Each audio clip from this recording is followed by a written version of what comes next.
సార్వత్రిక ఎన్నికల్లో వైఎస్ఆర్సీపీ ఓటమి చెంది అధికారాన్ని కోల్పోయిన తర్వాత వైఎస్ఆర్సీపీలో ఉన్నటువంటి కొంతమంది నాయకుల జీవితాలలో నీలిమేఘాలు కమ్ముకున్నటువంటి నేపథ్యంలోనే మరికొంతమంది వైఎస్ఆర్సీపీ సీనియర్ నాయకులకు సన్ స్ట్రోక్ అయితే తగిలింది. ముఖ్యంగా మనం చెప్పుకోవాలంటే చెవిరెడ్డి భాస్కర్ రెడ్డి అలాగే జోగి రమేష్కి సన్ స్ట్రోక్ అయితే తగులుతూ ఉంది. చెవిరెడ్డి భాస్కర్ రెడ్డి మొన్న జరిగినటువంటి సార్వత్రిక ఎన్నికల్లో ఒంగోలు పార్లమెంటు నుంచి ఆయన పోటీ చేయడం, అక్కడ ఆయన ఓడిపోవడం జరిగింది. అలాగే చెవిరెడ్డి భాస్కర్ రెడ్డి కుమారుడైనటువంటి చెవిరెడ్డి మోహిత్ రెడ్డి చంద్రగిరి అసెంబ్లీ నియోజకవర్గం నుంచి పోటీ చేసి ఆయన అక్కడ ఓడిపోవడం జరిగింది. అయితే పోలింగ్ సమయంలో పోలింగ్ అయిపోయిన తర్వాత చెవిరెడ్డి మోహిత్ రెడ్డి అలాగే అతని అనుచరులు ఈ స్ట్రాంగ్ రూమ్ దగ్గర పులివర్తి నాని మీద దాడి చేసినటువంటి నేపథ్యంలోనే 37వ నిందితుడుగా ఆంధ్రప్రదేశ్ పోలీసులు చెవిరెడ్డి మోహిత్ రెడ్డిని అరెస్ట్ చేయడం జరిగింది. ఆయన విదేశాలకు పారిపోతున్నటువంటి నేపథ్యంలోనే బెంగళూరులో ఆయన్ని పోలీసులు అరెస్ట్ చేశారు. ఇప్పుడు చూసుకున్నట్లయితే జోగి రమేష్ కుమారుడిని ఇప్పుడు ఆంధ్రప్రదేశ్ పోలీసులు అరెస్ట్ చేయడం జరిగింది. అగ్రిగోల్డ్ సంబంధించినటువంటి భూములు ఆ భూములను అన్యాక్రాంతం చేసుకుంటూ ఆయన అక్రమాలకు పాల్పడినటువంటి నేపథ్యంలోనే జోగి రమేష్ కుమారుడిని కూడా ఆంధ్రప్రదేశ్ పోలీసులు అరెస్ట్ చేయడం జరిగింది. అసలు ఈ రెండు అంశాల్లో ఏం జరిగింది, అసలు వైసీపీలో ఉన్నటువంటి ముఖ్య నేతలు అలాగే సీనియర్ నాయకులకు ఎందుకు సన్ స్ట్రోక్ తగులుతుందనేది మనం ఎనాలిసిస్ చేసుకునేటువంటి ప్రయత్నం చేద్దాం. సన్ స్ట్రోక్ కేసుల్లో చిక్కుకున్న వైసీపీ నేతల తనయులు, దాడి కేసులో చెవిరెడ్డి కుమారుడు, భూముల కుంభకోణంలో జోగి రమేష్ కొడుకు, ఇద్దరూ అమెరికాలోనే చదివిన వారే. సో ఇటు చెవిరెడ్డి భాస్కర్ రెడ్డి కొడుకు అలాగే ఇటు జోగి రమేష్ కొడుకు ఇద్దరు కూడా అమెరికాలో ఉన్నత చదువులు చదువుకొని వచ్చిన వాళ్ళే.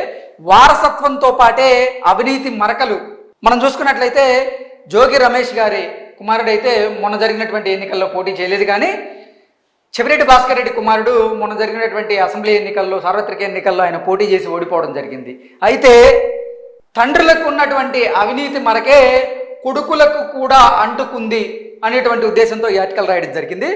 వారసత్వంతో పాటే అవినీతి మరకలు వారిద్దరికీ కూడా అంటుకున్నాయి అనే ఉద్దేశంతోనే ఈ ఆర్టికల్ రాయడం జరిగింది. వారిద్దరూ జగన్కు వీర విధేయులు. అంటే చెవిరెడ్డి భాస్కర్ రెడ్డి గారు జోగి రమేష్ గారు ఇద్దరు కూడా జగన్మోహన్ రెడ్డికి వీర విధేయులు. పార్టీ అధినేత కోసం ఎందాకైనా వెళ్తారు, ఏమైనా చేస్తారు, బాస్ పైన ఈగ వాళ్ళనివ్వరు. ఇక ప్రత్యర్థి పార్టీ టీడీపీని విమర్శించడంలో ముందు వరుసలో ఉంటారు వీరిద్దరు కూడా. వీరిలో ఒకరు చంద్రబాబుపై అయితే ఒంటికాల మీద లేస్తారు. వారిలో ఒకరు రాయలసీమ నేత కాగా మరొకరు కృష్ణా జిల్లాకు చెందినటువంటి మాజీ మంత్రి. ఇప్పుడు వీరిద్దరికి సన్ స్ట్రోక్ వచ్చింది. తనయులు వారికి తిప్పలు తెచ్చిపెట్టారు. ఇద్దరి కుమారులు అమెరికాలో చదివిన వారే ఇక్కడికి వచ్చి రాజకీయ ఉచ్చులో చిక్కుకొని అరెస్ట్ అయ్యారు అనేటువంటి వార్తలు అయితే ఇప్పుడు వారి గురించి వస్తూ ఉన్నాయి.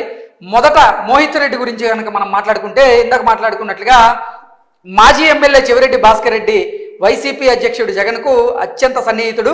ఆయన కుమారుడు మోహిత్ రెడ్డి గత సార్వత్రిక ఎన్నికల్లో వైసీపీ తరఫున చంద్రగిరి నుంచి ఎమ్మెల్యేగా పోటీ చేశారు. భాస్కర్ రెడ్డి కూడా ఒంగోలు ఎంపీగా పోటీ చేయగా ఇద్దరు ఓడిపోయారు.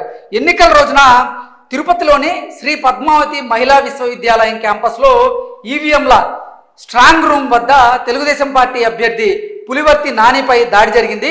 ఈ కేసులో మోహిత్ రెడ్డి 37వ నిందితుడిగా ఉన్నారు. ఆయన గత నెల 28వ తేదీన విదేశాలకు పారిపోతుండగా బెంగళూరులో అరెస్ట్ చేసి తిరుపతికి తీసుకొచ్చారు. అనంతరం నోటీసులు ఇచ్చి పంపించారు. తన కొడుకు లండన్లోని వార్విక్ యూనివర్సిటీలో ఎంఎస్ చదువుతున్నాడని, అతన్ని ఇక్కడ వీధి రాజకీయాల్లోకి తీసుకువచ్చారని ఈ సందర్భంగా చెవిరెడ్డి వాపోయారు. యుఎస్లో యూకేలో ఉన్న చదువులు చదువుకుంటూ వచ్చారు, ఆయన్ని ఇక్కడ వీధి రాజకీయాల్లోకి లాగి అతనికి మరకలు అంటించేందుకు ప్రయత్నం చేస్తున్నారు అన్నట్లుగా చెవిరెడ్డి భాస్కర్ రెడ్డి వాపోయాడు. నెక్స్ట్ తండ్రి కొడుకుల మెడకు చుట్టుకున్నటువంటి కేసులు ఇప్పట్లో వదిలేలా అయితే కనపడడం లేదు. అందుకే చెవిరెడ్డి భాస్కర్ రెడ్డి కుమారుడైనటువంటి చెవిరెడ్డి మోహిత్ రెడ్డి ఈ కేసు నుంచి తప్పించుకునేందుకే ఆయన విదేశాలకు పారిపోయేందుకు ప్రయత్నం చేయగా ఆంధ్రప్రదేశ్ పోలీసులు ఎంతో చాకచక్యంగా బెంగళూరు ఎయిర్పోర్ట్లో ఆయన పట్టుకోవడం జరిగింది. పట్టుకున్న తర్వాత ఆయన కొన్ని నోటీసులు ఇచ్చి విచారణ చేసి ఆయన మళ్ళీ వదిలిపెట్టడం జరిగింది.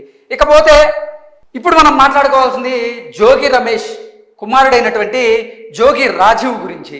ఆయన్ని నిన్న ఆంధ్రప్రదేశ్ పోలీసులు అరెస్ట్ చేసినటువంటి నేపథ్యంలో ఆయన ఏం చేశాడు అనేది మనం ఒకసారి చూసుకున్నట్లయితే, అగ్రిగోల్డ్ భూముల అక్రమ కొనుగోళ్ల వ్యవహారంలో మంగళవారం రోజు మాజీ మంత్రి జోగి రమేష్ కుమారుడు రాజీవ్ను ఇబ్రహీంపట్నంలోని ఏసీబీ అధికారులు అరెస్ట్ చేశారు. ఈ కేసులో రాజీవ్ మొదటి నిందితుడు. నిషేధిత భూములను కొనుగోలు చేసి వెంటనే విక్రయించారనే ఆరోపణలు అయితే ఆయన మీద ఉన్నటువంటి నేపథ్యంలోనే నిన్న ఏసీబీ అధికారులు జోగి రమేష్ ఇంటి మీద సోదాలు నిర్వహించారు. ఆ సోదాల్లో వాళ్ళకి కీలకమైనటువంటి ఆధారాలు కూడా లభ్యమైనాయని, తర్వాతే జోగి రాజీవ్ని వారు అరెస్ట్ చేసినట్లుగా మనకైతే సమాచారం అయితే అందుతుంది. అగ్రిగోల్డ్ సంబంధించినటువంటి భూములు ఏవైతే ఉన్నాయో వాటిని అక్రమ కొనుగోలు చేశారు, ఆ స్కామ్లో రాజీవ్ గారి పాత్ర ఉంది అంటూ అనుమానాలు వ్యక్తం అవుతూ ఉన్నాయి. ఆయన మీద ఆరోపణలు వస్తున్నటువంటి నేపథ్యంలోనే ఆయన్ని అరెస్ట్ చేశారు. తన కుమారుడు అమెరికాలో ఎంఎస్ పూర్తి చేశాడని, ఉన్నత చదువులు చదివిన తన కుమారుడిని అక్రమంగా అరెస్ట్ చేశారని జోగి రమేష్ ఆవేదన వ్యక్తం చేశారు. తన మీద కక్షతో అమాయకుడైనటువంటి తన కుమారుణ్ణి అరెస్ట్ చేయడం బాధ కలిగించిందన్నారు. గత ప్రభుత్వం హయాంలో జోగి రమేష్ మంత్రిగా పనిచేశారు. చాలా దూకుడుగా ఉండే ఆయన కొడుకు అరెస్టుతో డీలా పడిపోయారు. జోగి రమేష్ గారు గతంలో అధికారాన్ని అడ్డం పెట్టుకొని ప్రత్యర్థ పార్టీల మీద, ప్రత్యర్థ నాయకుల మీద ఆయన విరుచుకుపడేవారు.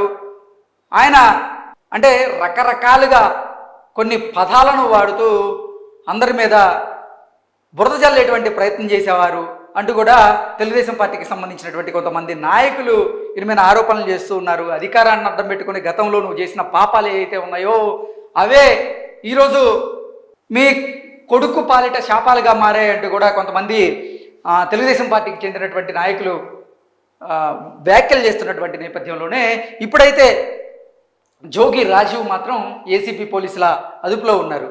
వారసులకు మరకలు.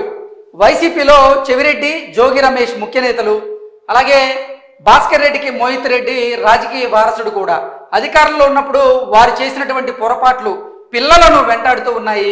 ఇద్దరు కుమారులు విదేశాల్లో ఉన్నత విద్యను అభ్యసించారని వారే చెబుతూ ఉన్నారు. అటువంటి వారిని నేటి మకిలి రాజకీయాల్లో తీసుకురావడం, వచ్చిన తర్వాత వారికి ఏం తెలియదు, అమాయకులని చెప్పడం అందరినీ ఆశ్చర్యానికి అయితే గురి చేస్తూ ఉంది. తన మీద ఉన్నటువంటి కక్షను కొడుకుపై తీర్చుకుంటున్నారని జోగి రమేష్ ఆరోపిస్తూ ఉంటే, మరొక వైపు మాత్రం చెవిరెడ్డి భాస్కర్ రెడ్డి మాత్రం నా మీద ఉన్నటువంటి కక్షను, మా పార్టీ మీద ఉన్నటువంటి కక్షను మా అమాయకుడైనటువంటి మా కొడుకు మీద తీర్చుకునేటువంటి ప్రయత్నం చేస్తుంది ఆంధ్రప్రదేశ్ ప్రభుత్వం అంటూ కూడా ఆంధ్రప్రదేశ్ ప్రభుత్వం మీద వీరు ఆరోపణలు చేసేటువంటి ప్రయత్నం చేస్తున్నారు. కానీ జగన్మోహన్ రెడ్డి ముఖ్యమంత్రిగా ఉన్నటువంటి సమయంలో అధికారాన్ని అడ్డం పెట్టుకొని అన్ని శాఖల్లో భారీగా అవినీతికి, అవకతవకలకు పాల్పడిందే కాకుండా అధికారాన్ని అడ్డం పెట్టుకొని ప్రత్యర్థుల్ని మీరు ఏ రకంగా ఇబ్బంది పెట్టారో మీకు గుర్తు లేదా అంటూ కూడా ఇప్పుడు తెలుగుదేశం పార్టీకి చెందినటువంటి కొంతమంది నాయకులు ఇప్పుడు చెవిరెడ్డి భాస్కర్ రెడ్డిని అలాగే జోగి రమేష్ని ప్రశ్నిస్తూ ఉన్నారు. జోగి రమేష్ గారు అయితే మాత్రం గతంలో అంటే అధికారంలో ఉన్న సమయంలో చాలా యాక్టివ్గా ఉండేవారు. నిన్న కొడుకు అరెస్ట్ అయిన తర్వాత చూసుకున్నట్లయితే ఆయన మాటల్లో చాలా వ్యత్యాసం కనబడుతూ ఉంది. ఇంతకుముందు ఆయన మాటలు చాలా దూకుడుగా ఉండేవి. ఆయన అందరి మీద దూకుడుగా వ్యవహరిస్తూ కొన్ని వ్యాఖ్యలు చేసేవారు. కానీ ఇప్పుడు చూసుకున్నట్లయితే అధికారాన్ని కోల్పోయిన తర్వాత ఇటు చెవిరెడ్డి భాస్కర్ రెడ్డి అలాగే ఇటు జోగి రమేష్ ఇద్దరు కూడా డీలవాడిపోయారు. ఇంతకుముందు ఒంటికాల మీద చంద్రబాబు గారి మీద, పవన్ కళ్యాణ్ గారి మీద, టీడీపీ నాయకుల మీద లేచేవారు. ఇప్పుడు మాత్రం డీలా పడిపోయారు అనేటువంటి కమెంట్స్ అయితే ఇప్పుడు నెటిజన్లు మన ముందుకు తీసుకొస్తూ ఉన్నారు. Thank you so much.